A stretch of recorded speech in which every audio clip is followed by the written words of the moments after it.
2019년 20년도 사이라든가 작년에 0.83배에서 저점을 형성했다. 이 0.84배가 10월 27일 종가이기 때문에 이 2300 언저리는 상당히 저점이다. 자, 이 파란색 선이 10년 선이에요. 10년 이동 평균. 보시면은 자, 2008년도 이때 리만 브라더스 금융위기가 터졌었고요. 그다음에 작년에는 이제 미국이 이제 급격한 금리 인상. 요렇게 이제 10년 주기로 나타나는 이 급락장에서도 이 파란색 선은 안 깼습니다. 즉 연말에 우리가 연중에는 요 밑으로 빠졌었어도 연말에는 요 위에 올라탔어요. 물론 작년에는 그 선에서 끝났지만은 요렇게 이제 10년 주기의 급락장에도 이 10년 이동 평균선은 거의 깨지기 힘들다. 자, 코인 시장은 주식 시장을 1, 2개월 선행을 한다. 즉 코인 시장이 한 7월, 8월에 저점을 찍고 돌렸기 때문에 주식 시장도 이제부터는 우리가 10월 말고 위로 봐도 된다는 겁니다. 그러면은 미국이 금리 인상을 끝냈을 때 어떻게 되냐라는 겁니다. 금리 인상을 끝내고 나서는 향후 12개월 동안 또 좋아질 확률이 크다는 겁니다. 자, 이런 것들 일단 쇼커버 기대감이 있을 수 있다는 겁니다. 예, 안녕하십니까, 신무재입니다.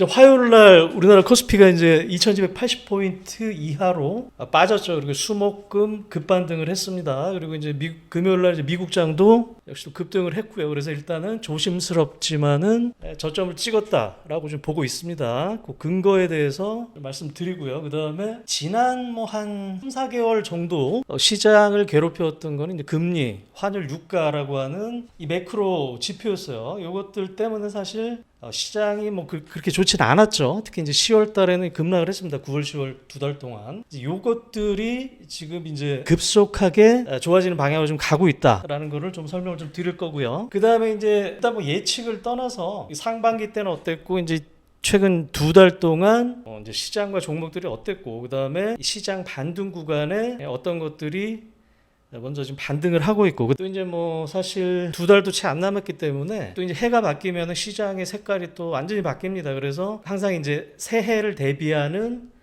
종목의 움직임이 연말에 또 나타납니다. 그렇기 때문에 지금 이제 어떤 변화가 좀 나타나고 있나, 이제 그런 것들을 좀 설명을 좀 드릴게요. 그리고 마지막으로 이제 조금 전에 기사가 좀 나왔었죠. 물론 이제 지난주 금요일 날 좀 돌긴 돌았습니다. 내년 6월까지 이 공매도를 금지를 한다라고 공식적으로 좀 발표를 했어요. 물론 이제 일단 상당히 긍정적으로 봅니다. 다만 100% 긍정적인 건 아니다. 이제 그런 거에 대해서 설명을 좀 드려보겠습니다. 일단은 자, 이제 코스피 PBR 추이예요. 이게 지난주 금요일 지지난주죠. 10월 말, 10월 27일 기준입니다. 그래서 제가 지난주 월요일 날 이제 백발백중 방송에서 이제 여러 가지로 저점일 가능성이 크다라고 이제 근거를 들었는데, 그 중에 가장 중요한데요. 이제 종목도 마찬가지로 이 지수도 PER과 PBR이 있어요. PBR은 P가 프라이스, 가격이고, B가 이제 북밸류입니다. 즉 순자산 가치 대비 지금 시장가, 시가총액이 되겠죠. 그러니까는 1 미만이라는 거는 순자산 가치 대비 그만큼 할인이 돼서 거래가 좀 된다는 거예요. 근데 이 순자산이라는 거는 시장이라는 거는 사실 종목은 틀리겠지만은 이 코스피, 이 PBR 추이입니다. 이게 시장과 종목도 마찬가지지만 시장도 PER과 이제 PBR로 우리가 나눌 수 있어요. P라는 거는 가격, 시가총액이고, 이제 B라는 건 북밸류, 순자산 가치입니다. 즉 순자산 가치 대비 지금 시장이 어떻게 형성이 되고 있냐. 즉 1 미만이라는 거는 순자산 가치 대비도 시가총액이 반영을 못 한다는 겁니다. 근데 이제 종목들은 이제 손실이 날 수 있겠지만은 이제 시장 이 전체의 이 종목들의 썸은 사실 손실이 아니라 항상 매년 플러스가 되기 때문에 이 북밸류가 늘어날 수밖에 없습니다. 그러면은 우리가 이제 2009년도 보시면 0.9배, 8,9배 이렇게 있죠. 그때 리만 브라더스 전 세계 금융 위기 때, 그때도 이제 0.9배 정도의 저점을 형성을 했었고요. 그 다음에 2020년도 초반에 이제 0.7배로 꽂히는 거는 찍히는 거는 우리가 그때 이제 그 코로나가 터지고 이제 3월 달에 일시적으로 급락을 했었죠. 코스피가 막 1,500포인트 일시적으로 미만으로 이제 빠지고 이런 식으로 급락을 했었는데 그런 건 좀 예외로 두고요. 보시면은 뭐 2019년 20년도 사이라든가 작년에 0.83배에서 저점을 형성했다. 즉 이 0.84배가 10월 27일 종가이기 때문에 이 2300 언저리는 상당히 저점이다라고 여러분들이 인식을 하면 됩니다. 그 다음에 이게 이 10월 27일 기준인데요. 이 코스피의 시가총액이 103.6이라는 거는 연초 대비 그때 거의 3%밖에 안 올랐다. 근데 우리가 이제 올해 좋았고 이제 시가총액이 컸던 게 반도체랑 2차 전지죠. 반도체랑 2차 전지를 뺀 시가총액은 연초 대비 마이너스 5%였다. 그만큼 대부분의 종목들이 급락을 한 상태다라고 인식을 하면 됩니다. 반도체 2차 전지는 최근에 좀 많이 빠졌죠. 그나마 이제 반도체라든가 몇몇 특별한 섹터만 없으면 올해 연초 대비 아주 급락을 한 상태다. 그만큼 시장이 많이 빠졌다라고 여러분들이 인식을 하면 됩니다. 내 종목들이 왜 이렇게 많이 빠졌나? 그만큼 빠졌었어요. 시장 자체가. 그 다음에 이것도 중요한 건데요. 이 코스피의 연봉입니다. 이 봉 하나가 한 해에 주가 움직임을 나타내요. 자, 이 파란색 선이 10년 선이에요. 10년 이동 평균. 보시면은 자, 2008년도 이때 리만 브라더스 금융위기가 터졌었고요. 그다음에 작년에는 뭐 이제 미국이 이제 급격한 금리 인상. 요렇게 이제 10년 주기로 나타나는 이 급락장에서도 이 파란색 선은 안 깼습니다. 즉 연말에 우리가 연중에는 요 밑으로 빠졌었어도 연말에는 요 위에 올라탔어요. 물론 작년에는 뭐 고선에서 끝났지만은 이렇게 이제 10년 주기의 급락장에도 이 10년 이동 평균선은 거의 깨지기 힘들다. 즉 2000년 이후로 이 10년 이동 평균선에 지수가 오면은 사야지, 주식을 사야지. 거기서 팔면 절대 안 되는 거죠. 자, 올해 같은 경우도 10년 이동평균선의 주가 지수가 2300포인트예요. 즉 2300포인트를 잠시 하회를 했지만은 여기서부터는 무조건 주식을 팔면 안 된다. 겁니다. 즉 2300 항상 매년 이 10년 이동평균선에 들어오면은 물리더라도 주식을 사야 돼요. 지금 바로 그 시점이었다. 지난주에 오늘 좀 찍고 갔다. 그렇게 좀 보시면 될 것 같고요. 그 다음에 이게 그 비트코인 주봉이에요. 이게 비트코인 우리가 이제 이 코인 시장은 제일 위험한 시장이죠. 자산 시장 중에 코인이 제일 위험하고 그 다음에 주식, 그 다음 부동산. 뭐 크게 나누면 이렇게 되겠죠. 그래서 가장 위험한 위험 자산인 코인이 주식 시장을 한 1, 2개월 선행을 한다는 겁니다. 즉 우리가 이거를 좀 선행 지표로 인식을 해도 돼요. 왜냐면은 우리가 이제 주식 시장 같은 경우는 2022년 1월 달 초에 고점을 찍었죠. 근데 이 코인 시장은 자, 2022년 10월 달에 이미 고점 한 2개월 정도 선행해서 고점을 찍고 쭉 빠졌습니다. 그리고 물론 이제 저점은 좀 비슷했었죠. 예, 저점은 좀 비슷했었지만은 자, 코인 시장이 7월, 8월 달에 저점을 찍고 9월, 10월 주식시장이 급락을 하는 와중에도 지금 비트코인은 급등을 하고 있어요. 여러분들한테 비트코인을 사라는 게 아니라 자, 코인 시장은 주식시장을 1, 2개월 선행을 한다. 즉 코인 시장이 한 7월, 8월에 저점을 찍고 돌렸기 때문에 주식시장도 이제부터는 10월 우리가 10월 말에 저점을 찍고 위로 봐도 된다는 겁니다. 그다음에 이건 S&P 500의 8월부터 S&P 500도 사실 상당히 좀 이례적인데요. 8월과 10월, 8, 9, 10월 3개월 동안 3개월 연속 하락한 적이 한 9번밖에 없었어요. 이렇게 아주 올해도 극히 이례적으로 3개월 연속 하락을 했다. 우리 시장은 마찬가지죠. 근데 이게 3개월 연속 하락한 다음에 11월과 연말까지 주가가 어땠냐? 요때는 뭐 옛날이니까 집어치더라도 이제 50년대 이후로 11월 달 연말까지 다 올랐다는 겁니다.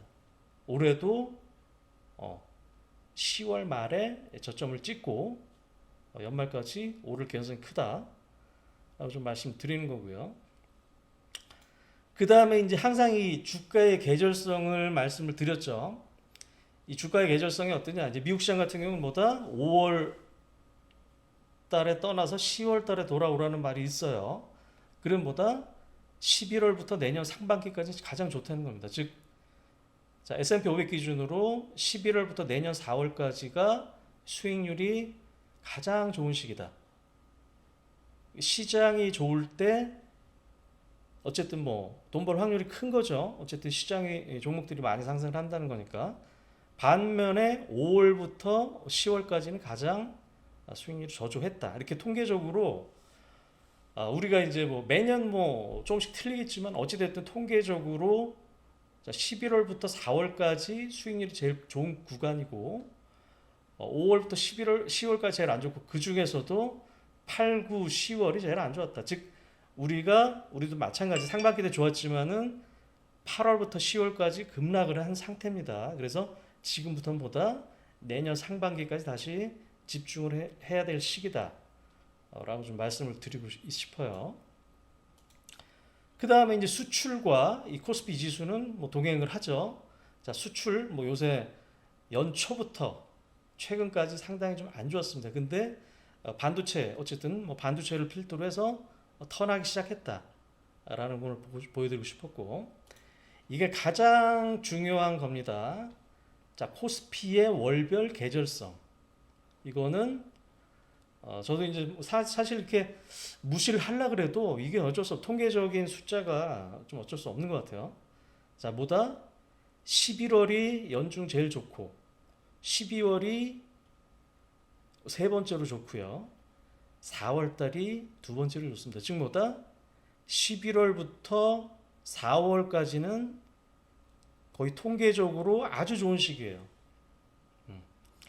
그리고 뭐다? 8월 특히 이제 9월, 10월이 제일 안 좋았다. 9월 달에 이제 통계적으로 안 좋다고 생각을 했는데 어찌됐든 뭐 시장이 그렇게 흘러갔습니다. 그래서 오늘의 키포인트는 뭐다? 요겁니다. 11월부터 주식을 내년 상반기까지 열심히 해야 되는 시기다. 어찌됐든 간에 이런 계절성이 존재를 하고 또 어떻게 좀 맞아왔어요. 올해도 한번 볼까요? 그러면 코스피 기준으로 뭐다? 8월 초에 고점을 찍고 10월까지 급락을 했죠. 3개월 동안. 그 전까지 연초부터 계속 올랐다가 주봉을 보더라도 작년 같은 경우에 요때 이 9월부터 10월까지 10월달에 또 저점을 찍었어요. 이렇게 이런 식으로 요게 오늘의 핵심이다. 뭐다? 11월이 연중 주가 제일 좋은 날이다. 우리 저점을 찍고 내년 상반기까지는 다시 열심히 해야 된다. 라는 겁니다. 요게 키포인트고 우리가 얼마나 많이 빠졌냐. 이게 3개월 수익률이 전 세계 둘 다 꼴찌예요. 올해 내내 안 좋았던 이 상해나 항생보다도 못합니다. 이것도 이제 코스닥 기준으로 이제 수목금 화요일 저점을 찍고 수목금 우리가 큰 폭으로 반등을 했죠. 큰 폭으로 반등을 했음에도 불구하고 마이너스 15%다 라는 겁니다. 우리가 9월 달에 거의 10% 코스닥 기준으로 10월 달에 한 12% 정도 아주 이례적으로 우리나라만 급락을 했어. 이스라엘보다도 더 급락을 했다 라는 겁니다. 그만큼 많이 빠져 있는 상태이기 때문에 여러분 보세요. 대만 사실 우리나라의 산업이 사실 대만이 IT가 위주이기 때문에 대만 마이너스 2%밖에 안 빠졌어요. 그리고 그렇게 올해 전 세계 꼴찌였던 항생보다도 더 많이 빠져 있는 상태다라는 겁니다. 이게 이제 신용 물량, 그러니까 신용 추이예요. 지금 신용이 우리가 16조 8천억까지 빠졌습니다. 이게 거의 20조까지, 여기 10조, 이 코스피, 이 코스닥인데요. 합쳐서 한 20조에서 지금 한 두 달 동안 거의 3조, 거의 막 3조 이상 급락을 했어요. 그리고 연초에 신용이 저점 때도 16조 대였습니다. 그만큼 신용 물량이 다 털리고, 이렇게 털리고 털릴 만큼 지금 바닥이다. 제가 지금 계속적으로 바닥이라는 거를 좀 강조를 드렸습니다. 그래서 이 첫 번째 하여튼 우리 시장은 저점을 찍었다. 그리고 뭐다 내년 상반기까지는 또 열심히 해야 되고 11월, 12월이 특히 1월까지가 상당히 중요한 시기다. 연중 봤을 때 요때 사실 벌만큼 다 벌어야 된다는 겁니다. 자, 그러면 이제 매크로 지표들을 한번 볼게요. 자, 지난 한 2, 3개월 동안 제가 이제 뭐 금리라든가 환율이라든가 유가 요게 너무 안 좋다. 그래서 시장이 힘들다라고 말씀드렸는데 일단 금요일 날 나온 미국 지표부터 한번 볼게요. 항상 이제 미국의 금리가 어쩌고저쩌고 할 때 금리라는 거는 이 경제 성장률과 물가의 함수예요. 즉 물가가 오르거나 경제 성장률이 오르면은 금리가 오릅니다. 그럼 금리가 빠지려면 어떻게 해야 돼요? 물가가 빠지든 경제 성장률이 낮아져야 되겠죠. 근데 물가가 빠지는 거는 뭐 오케이 좋은데 이 경기가 악화가 되면 너무 또 악화가 되면 또 안 좋다는 말이에요. 적당하게 금리가 빠질 만큼 안정되는 게 중요합니다. 여기서 가장 중요했던 게 뭐다? 이 고용 지표. 자, 민간 비농업 고용 변화. 요게 연준에서 가장 중요하게 보는 건데 이 전월 달에 24만 6천 명이 신규 고용을 했는데 자, 이번 달에 9만 9천 명으로 아주 많이 빠졌어요. 예상치보다도 많이 빠졌어. 그래서 금요일 날 미국 주가가 급등을 한 겁니다. 특히 이제 이 시간당 평균 임금 있죠. 이것도 이제 물가랑 연관이 됐어요. 자, 전월 대비 0.3%, 0.2%까지 또 빠졌습니다. 이런 식으로 상당히 금리를 내리는 그런 지표들이 많이 좀 발표가 되고 있습니다. 그래서 자, 내년 같은 경우도 이제 사실 금리 인하가 연중한 2회에 그칠 걸로 봤는데 다시 이 확률이 매번 바뀌는데 다시 한 4번 정도로 확대가 좀 되고 있어요. 그만큼 좋다는 겁니다. 그러면은 미국이 금리 인상을 끝냈을 때 어떻게 되냐라는 겁니다. 자, 금리 인상을 끝내고 1개월에는 사실 모르죠. 그게 금리 인상이 끝난 건지 안 끝난 건지 모르기 때문에 왔다 갔다 한다. 3개월까지도 보면은 80년대 이후로는 다 올랐어요. 그리고 12개월까지 다 올랐습니다. 즉 뭐다? 금리 인상을 끝내고 나서는 향후 12개월 동안 또 좋아질 확률이 크다는 겁니다. 지금 뭐 금리를 지금 2개월째 동결을 하고 있는데 끝났는지 안 끝났는지 모르지만은 끝냈을 가능성이 크다는 거예요. 지금 이런 식으로 경제 지표가 나오기 때문에. 그리고 나서 이제 금리 인하까지 들어가면은 그 초반까지만 좋아요. 왜냐하면 금리 인하를 한다는 건 뭐다? 경기가 악화되기 때문에 금리 인하를 하는 겁니다. 즉 우리가 이제 금리 인상을 끝내고 금리 인하 직전까지가 또 한번 시장이 상당히 좋을 수 있다는 시기고 지금이 바로 그때라는 겁니다. 그거를 좀 말씀 좀 드리고 싶은 거고. 매크로 지표 한번 볼까요? 자, 시장을 가장 눌러왔던 게 뭐다? 미국채 10년물 금리였습니다.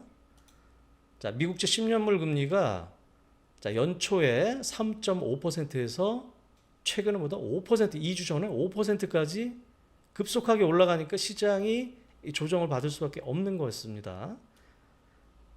이 직전 고점이 4.3%였기 때문에 이 4.2% 3%를 넘는 8월부터 이제 금리가 그때 이렇게 뚫음으로써 이제 그때부터 전체적으로 8, 9, 10월 전 세계 금융시장 특히 우리나라가 급격하게 조정을 좀 받은 거고요.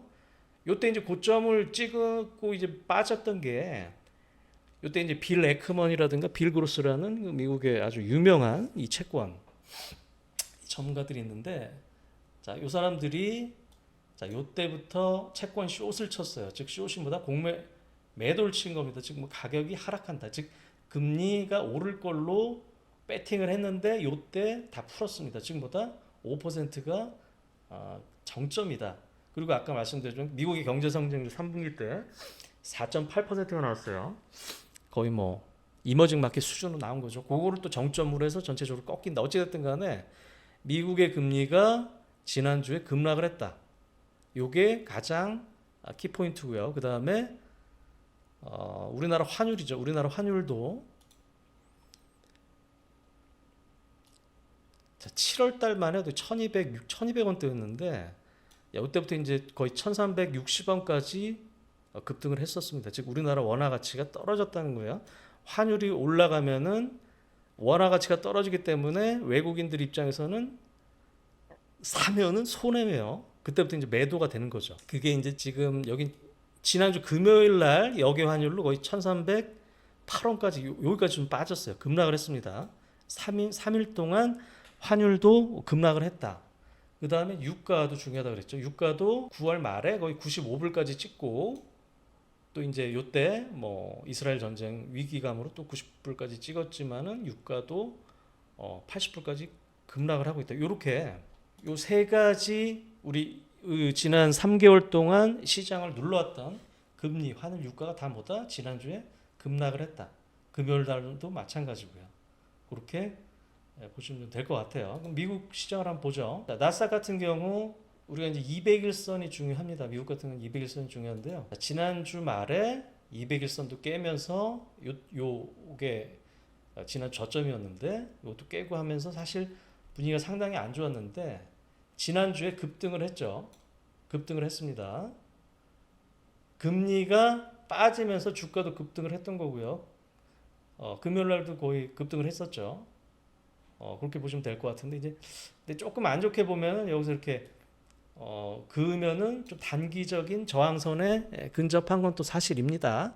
여기서 이제 더 뚫고 가기보다는 조금 기간 조정이 좀 필요하지 않을까 보이고 S&P 500도 마찬가지 200일선 여기가 지지선이었는데 4,200포인트 여기 중요하다 그랬죠. 10월 말에 4,100포인트까지 빠졌다가 지난주 5일 동안 아주 급등을 했어요. 여기까지 올라온 상태고 여기도 이제 그으면은 어떻게 단기적인 저항선에 또 접근을 했다. 라고 좀 보시면 될 것 같고요.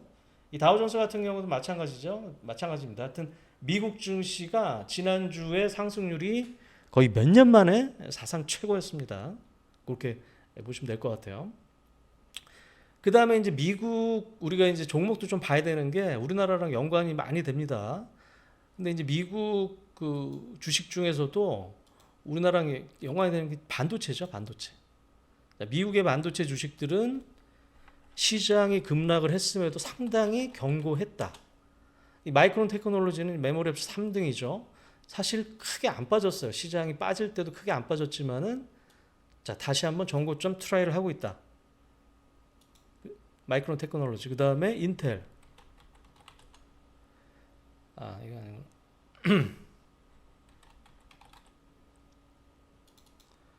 자, 인텔도 사실 크게 안 빠졌어요. 크게 안 빠지고 물론 빠졌긴 했지만 다시 전고점 트라이를 하고 있다. 그 다음에 이제 뭐 제일 중요한 엔비디아죠. 엔비디아 같은 경우도 자, 9월 초 이제 500불에서 400불이 상당히 중요한 지지선이었는데 엔비디아조차도 거의 400불 언더까지 살짝 하회를 했지만은 다시 450불까지 급속하게 올라오고 있다.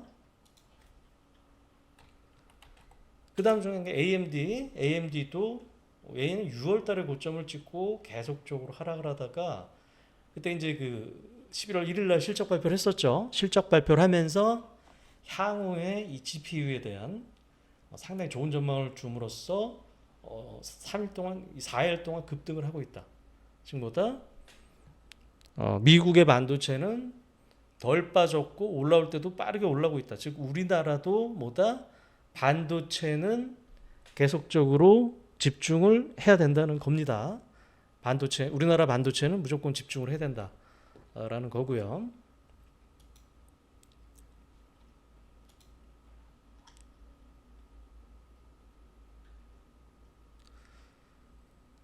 자, 그다음에 이제 그 뭐 일정을 잠깐 볼게요. 일정이 중요한 게 일단 11월 중에 11월 11일 날 이제 광군절이 있습니다. 이 중국의 광군절은 뭐 미국이 이제 블랙 프라이데이처럼 쇼핑 시즌입니다. 다음 주 토요일 날 하니까 이제 고 중국 소비와 관련된 걸 잘 봐야 되겠고, 그다음에 11월 14일 날 MSCI 분기 리뷰를 하는데 뭐 신규 편출 종목들을 좀 봐야겠죠. 그다음에 또 11월 달에 가장 중요한 이벤트가 뭐다? 에이펙에서 미국과 중국이 미중 정상회담입니다. 그래서 이제 최근에 뭐 이렇게 뭐 약간 우호적인 기사도 나고 어찌 됐든 간에 이게 가장 중요한 이벤트다라고 보시면 될 것 같고, 그다음에 우리나라 이제 실적 발표들이 다음 주, 그다음 다다음 주 15일 수요일까지 다 합니다. 특히 이제 14일 날, 15일 날 많이 해요. 그러니까 요때 상당히 집중을 해야 된다라는 말이고, 그다음에 또 이제 뭐 매월 두 번째 목요일은 이제 옵션 만기일이기 때문에 목요일 날은 또 변동성이 좀 있을 수 있다는 거고요. 그다음에 미국 국채 10년물 입찰이 있다. 그러니까 최근에 2, 3개월 동안 미국의 금리가 급등을 한 거는 미국에서 이제 지금 재정이 딸리기 때문에 계속적으로 이 채권들을 많이 지금 입찰을 하고 있습니다. 그래서 이 추이도 좀 봐야 될 것 같고요. 그다음에 금요일 날은 뭐 이제 기대 인플레이션 이렇게 보면 될 것 같고, 그다음에 공매도를 먼저 볼까요? 공매도가 내년 6월까지 한시적으로 금지를 한다라고 좀 전에 지금 발표를 했습니다. 그러면은 뭐 일단은 근데 우리가 이제 좋죠. 좋은데 여러분들이 착각을 하지 말아야 될 게 지금 공매도가 지금 전 종목 허용이 된 게 아니에요. 지금 뭐다? 코스피 200이랑 코스닥 150 종목만, 즉 2,400~500개 종목 중에서 요 350 종목만 지금 공매도가 허용이 되고 있습니다. 근데 그러면 수혜는 바로 요 350 종목이 받는 거지, 요 외의 종목들은 사실 어떻게 보면은 더 안 좋을 수도 있습니다. 왜냐면은 이 공매도를 금지를, 사실 이제 공매도의 문제가 좀 많이 많았죠. 무슨 불법 무차입이라든가 뭐 상당히 여러 가지로 문제가 좀 많았습니다. 그게 제도 개선을 분명히 해야 되는데, 이렇게 우리가 지금까지 공매도를 금지한 기간이 딱 3번 있었어요. 3번. 우리가 가장 가까운 예로는 코로나 터지고 그 다음에 나서 이제 1년 2개월 있다가 풀었죠. 요거는 기억을 하실 거고요. 그 다음에 그 제일 첫 번에 한 게 2008년 10월 1일 미국이 이제 리만 브라더스 금융 위기가 터짐으로써 전 세계 증시가 폭락할 때, 그때 그 이듬해 5월까지 금지를 했었고요. 그 다음에 2011년도 8월 11일은 뭐냐면은 미국의 신용등급이 첫 번째로 강등을 당한 날입니다. 그때도 거의 뭐 한 달 만에 지수가 급락을 했어요. 전 세계 지수가. 그리고 나서 3개월 정도 한시적으로 금지를 했습니다. 이 공통적인 건 뭐냐면 사실 전 세계적인 금융 위기였다라는 겁니다. 이제 요럴 때는 사실 명분이 있지만 이번에는 조금 명분은 약한 건 사실입니다. 왜냐하면 내년 6월까지 뭐 아시겠지만 총선이 4월달에 있죠. 뭐 이렇게 총선을 겨냥했던 했기 때문에 사실 명분은 좀 약해요. 그러면 이제 외국인들이 그 다음에 주가가 어떻게 흘렀냐 그런 건데, 물론 이 코로나 이후에는 뭐 아시겠지만은 급등을 했었죠. 근데 미국이 리만 브라더스 사태 때는 공매도를 금지했지만은 그렇게 반등을 못했습니다. 그리고 이때 미국의 신용등급 강등이 됐을 때는 올랐어요. 왜냐하면 잠깐이었지만, 그렇기 때문에 여러분들이 너무 또 환호할 필요도 없어요. 여기서 이제 주가 폭등이다라고 생각하시면 안 됩니다. 왜냐하면 이제 외국인 입장에서는 지금까지 불법적으로 상당히 좀 안 좋게 많이 이제 매도를 했는데, 또 외국인 입장에서는 공매도가 또 어떻게 보면은 필요해요. 왜냐하면은 이 한 종목 내가 뭐 2차 전지만 공매도를 하는 게 아니라 또 다른 한쪽은 또 매수를 잡습니다. 롱숏 우리 플레이라고 하죠. 한 종목은 사고 한 종목 그러니까 한 종목을 못 팔게 되면은 내가 못 팔게 되면 사지도 않아. 사지도 않는다는 거. 즉 뭐다? 이제부터 이제 외국인들이 사줘야 되는데 안 살 수도 있다. 굳이 제가 이제 몇 가지 안전점을 말씀드리면은 외국인들의 매수세가 정상 대비 줄어들 수가 있다. 왜냐면은 또 비싼 걸 또 숏을 쳐야 되는데 못 파니까 라는 거고요. 대신에 이 개별 종목 공매도를 못 하기 때문에 뭘 할 수 있다? 선물을 그냥 때릴 수 있다. 선물. 이 선물을 지금까지 뭐 2, 3개월 동안 엄청나게 이제 매도를 때렸기 때문에 우리 시장이 못 간 건데 선물을 또 때릴 수가 있습니다. 그렇기 때문에 아까도 말씀드렸지만은 전 종목이 아니에요. 350 종목은 분명히 수혜다. 뭐 거기다 대형주가 되겠죠. 대신에 지난 3번의 경우를 봤을 때 펀더멘탈대로 흘러가더라. 특히 이번에는 뭐다?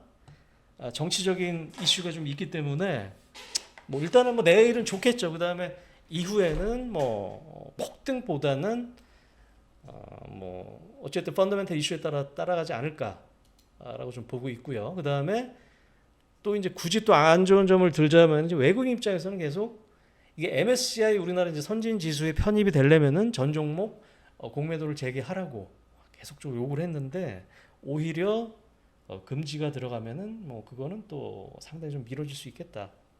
어쨌든 단기적으로는 공매도 맛집과 코스피 200, 코스닥 150 종목이 좋겠다. 그 다음에 아무래도 공매도 많이 때린 종목들이 단기적으로는 뭐 쇼커버를 하든 뭐 기대 매수가 들어오든 이런 것들이 좋겠죠.